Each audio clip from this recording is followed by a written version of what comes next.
my last few videos, it's hard not to notice the bright blue giant Rain that I'm riding. It's the 2020 Rain Advance Pro 29.2 and it's the entry-level carbon model. And as the name alludes, it's a 29er.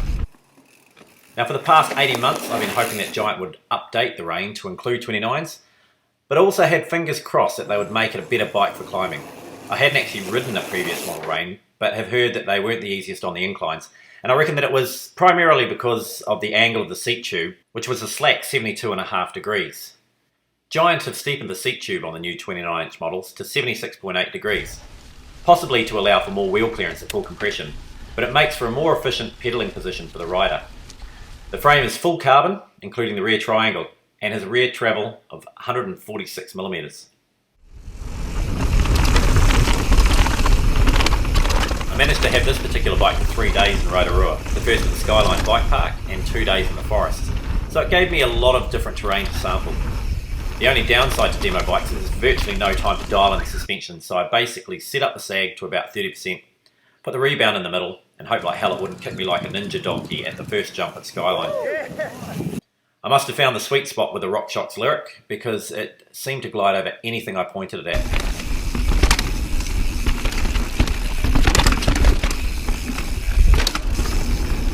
But the RockShox Deluxe rear shock and I just didn't gel to start off with.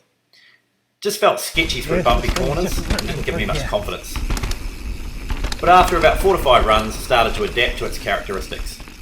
And before we left for the following day in the forest, I adjusted the pressure slightly and it felt a lot better. I managed to hit most sections of trail with a bit more vigour and bravado than I would have attempted on my Trance.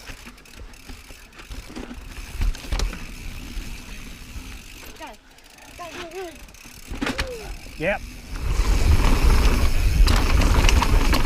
The riding position is comfortable and quite familiar, although I prefer bars with a bit more rise in them, but that's only because it's what I'm used to. I've got to mention the new style of grips that Giant are rolling with on the 2020 models. They're way more comfortable than in the previous years, and even after a full day's riding, there was no sign of arm pump, so thumbs up to Giant for making that change.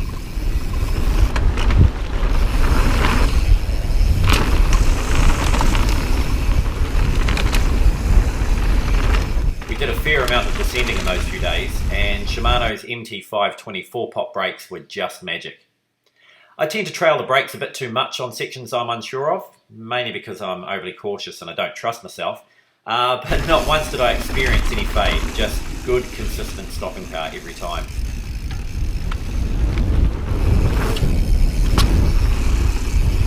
This Rain comes spec'd with what must be the industry standard combo for enduro bikes, with a 2.5 Maxxis Minion DHF on the front and a 2.4 DHR2 on the rear.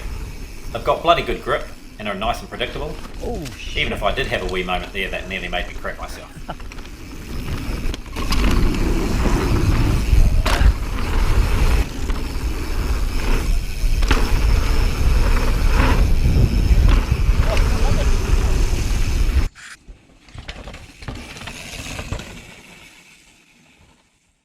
The Advance Pro 2 is the base carbon model, and to keep costs down, the drivetrain duties are handled by the very capable SRAM NX range.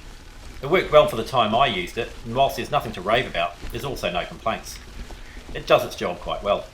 The beauty about the SRAM components is that when it's time to upgrade either through wear or just because, any of the SRAM family of components just fit straight on in.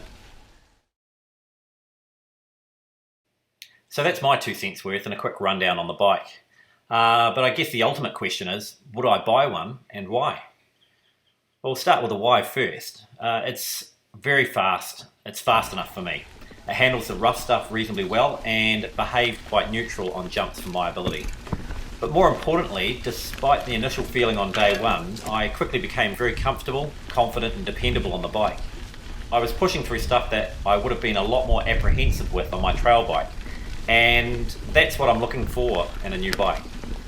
I'm sure the rear shock can have a bit more time spent dialing it in or be upgraded at a later stage too. But would I buy one?